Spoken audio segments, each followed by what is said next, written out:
Welcome back to my channel guys, captured by Soumik. আজকে আমরা যাব এই সদ্য ওপেন হওয়া একটি কেদারনাথ মন্দিরে, যেটা কলকাতার নর্থ সাইডে, অর্থাৎ দমদমের দিকটা করে আছে, দমদম স্টেশনের দিকটা করে। তো আমি এটা জানতে পারলাম কদিন আগেই, এই রিসেন্টলি জাস্ট মন্দিরটা নতুনভাবে মানে স্থাপিত হয়েছে। তো এটা অ্যাকচুয়ালি আছে ওই দমদমের হনুমান মন্দিরটা যে দিকটায়, সেদিকটা করে ওই দমদমের হনুমান মন্দির আছে, দমদমের শ্রীক্ষেত্র ওই জগন্নাথ মন্দির যেটা আছে একটা, ওই জয়পুরের দিকটা করে আছে। তো আমি বাস ধরবো, বাসে করে, মানে আমি এয়ারপোর্ট থেকে বাস ধরবো, বাসে করে যাব হচ্ছে আপনার মতিঝিলের পরের স্টপেজ যেটা আছে প্রাইভেট রোডের মোড় যেটা, সেইখানে নামবো বাসে করে। আর এছাড়া আপনারা দমদম স্টেশন থেকেও চলে আসতে পারেন, দমদম স্টেশন থেকে প্রাইভেট রোডে চলে আসতে পারেন, প্রাইভেট রোড মোড়ের সামনে। বাসে দমদম স্টেশন থেকে মেবি 10 টাকার মতন ভাড়া নেবে। যে ওইখান থেকে আমরা যাব মন্দিরটা, হাঁটা পথে লাগবে আই থিঙ্ক 15 মিনিটের মতন লাগবে হাঁটা পথে। তো ওইখান থেকে হাঁটা পথে প্রায় 1 কিলোমিটারের মতন রাস্তা। আর এছাড়াও আপনারা আরেকটা, যদি ভিআইপি এদিক থেকে আসেন তাহলে বাঙুর থেকে হেঁটে হেঁটে আসতে পারেন। আমি গুগল ম্যাপ লিঙ্কটা ডেসক্রিপশান বক্সে দিয়ে দেবো, আপনাদের দেখতে সুবিধা হবে।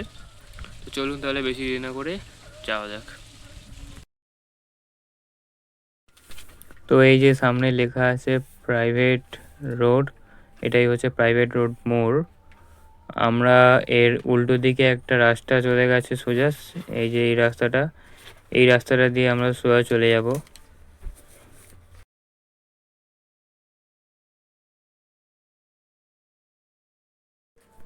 সোজা চলে আসার পর এই যে সামনে একটা শীতলা মন্দির পড়বে এরকম, এই শীতলা মন্দির, এই যে এটা, এর সামনে দিয়ে মানে এর পাশ দিয়ে যে রাস্তাটা চলে গেছে, এই রাস্তাটা দিয়ে আবার সোজা চলে যাবো, মানে শীতলা মন্দিরের পাশ দিয়ে রাস্তাটা দিয়ে আবারও সোজা যেতে হবে যেরকম এসছি আমরা।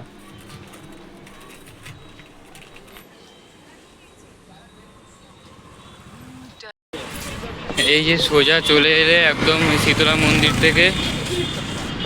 থেকে সোজা চলে এলে এই যে সামনে একটা এইরকম পড়বে, এই যে আমার এই ধারে নেতাজি সুভাষচন্দ্রের মূর্তি, লেখা আছে আমার ভালোবাসার 18 নম্বর ওয়ার্ড। আর এই যে সামনে এটা দেওয়া, আর এই যে এদিকে কেদারনাথ মন্দির।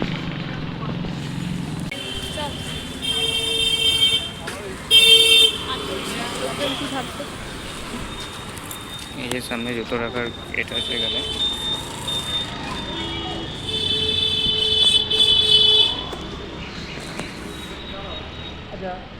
তো এই যে হচ্ছে মন্দির, এই যে লেখা আছে উপরে জয় শ্রী কেদার। আর এই যে ভেতরে বাবা কেদারনাথের শিবলিঙ্গ আছে, এই যে এখানে লেখা আছে। আর ভেতরে দুটো ফ্যান আছে। এই যে উপরে মন্দিরটা পুরোটা অরিজিনাল কেদারনাথের মতন করে ডিজাইন করা আছে, যদি দেখাই বাইরেটা আপনাদেরকে, পুরো সেম কেদারনাথ মন্দিরের মতন, কোনো ডিফারেন্স দেখছি না। আর এইদিকে নন্দীরও একটা মূর্তি আছে, এদিকে বলে বাবা ত্রিশূল। নমস্কার বন্ধুরা, আজ আমরা এসে গেছি কলকাতার দমদমে অবস্থিত সেই ভাইরাল কেদারনাথ মন্দিরে, যাকে অনেকে এখন মিনি কেদারনাথ নামেও ডাকছেন। যারা উত্তরাখণ্ডের আসল কেদারনাথ ধামে যেতে পারেন না, তাদের জন্য এই মন্দির যেন ভগবান শিবের আশীর্বাদ তৈরি একটি অপূর্ব অনুভূতি স্থান। দমদমের যশোর রোডের কাছে অবস্থিত এই সুন্দর শিব মন্দিরটি খুবই অল্প সময়ের মধ্যেই ভক্তদের মধ্যে ব্যাপক জনপ্রিয় হয়ে উঠেছে। মন্দিরের বাইরের স্থাপত্য দেখলেই মনে হবে যেন হিমালয়ের কোলে দাঁড়িয়ে থাকা আসল কেদারনাথ মন্দিরেরই এক ছোট্ট রূপ।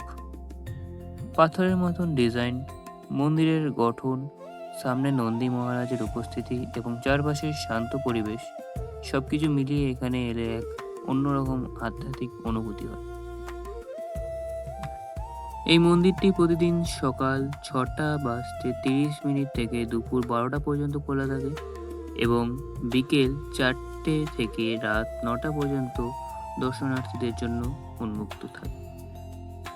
সন্ধ্যার সময় এখানে যে আরতি হয় সেটাই এই মন্দিরের সবচেয়ে বিশেষ আকর্ষণ। সাধারণত সন্ধ্যায় 6:30 থেকে 7টার মধ্যে ভগবান শিবের আরতি শুরু হয়। তখন পুরো মন্দিরে ঘণ্টা, শঙ্খ আর হর হর মহাদেব ধ্বনিতে এক অসাধারণ পরিবেশ তৈরি হয়। অনেক মানুষ শুধুমাত্র এই সন্ধ্যা আরতি দেখার জন্য এখানে আসেন। মন্দিরের ভিতরে রয়েছে ভগবান শিবের অত্যন্ত সুন্দর কেদারনাথ রূপের বিগ্রহ ও শিবলিঙ্গ। ভক্তরা এখানে ফুল, বেলপাতা ও দুধ দিয়ে পুজো দেন। অনেকে মনে করেন এই মন্দিরে এসে প্রার্থনা করলে মনের শান্তি পাওয়া যায় এবং মহাদেবের আশীর্বাদ লাভ হয়।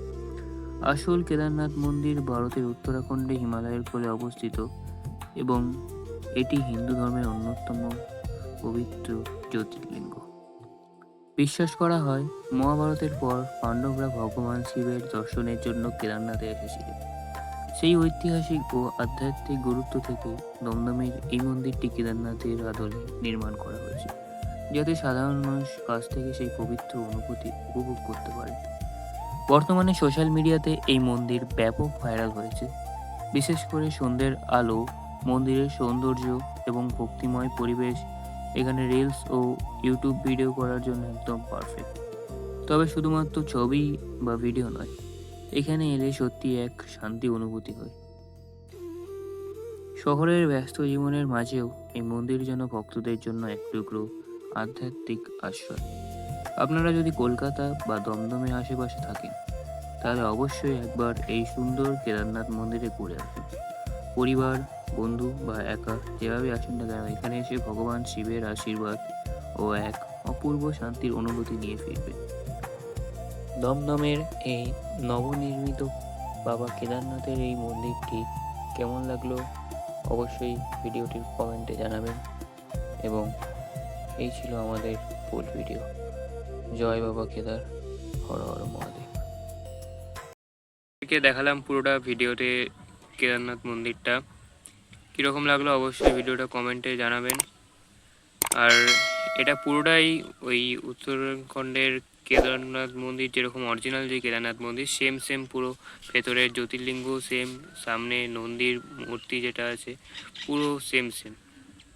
পুরো আপনারা যদি কেদারনাথ মন্দির না যেতে পারেন তাহলে কলকাতার এই কেদারনাথ মন্দির কিন্তু অবশ্যই আসবেন। তো এই ছিল পুরো ভিডিওটা, কেমন লাগলো অবশ্যই জানাবেন। আর এরকম নানান ট্রাভেল ব্লগস এর জন্য চ্যানেলটা সাবস্ক্রাইব করতে ভুলবেন না। দেখা হচ্ছে নেক্সট ভিডিওতে, আজকের জন্য এটুকুই।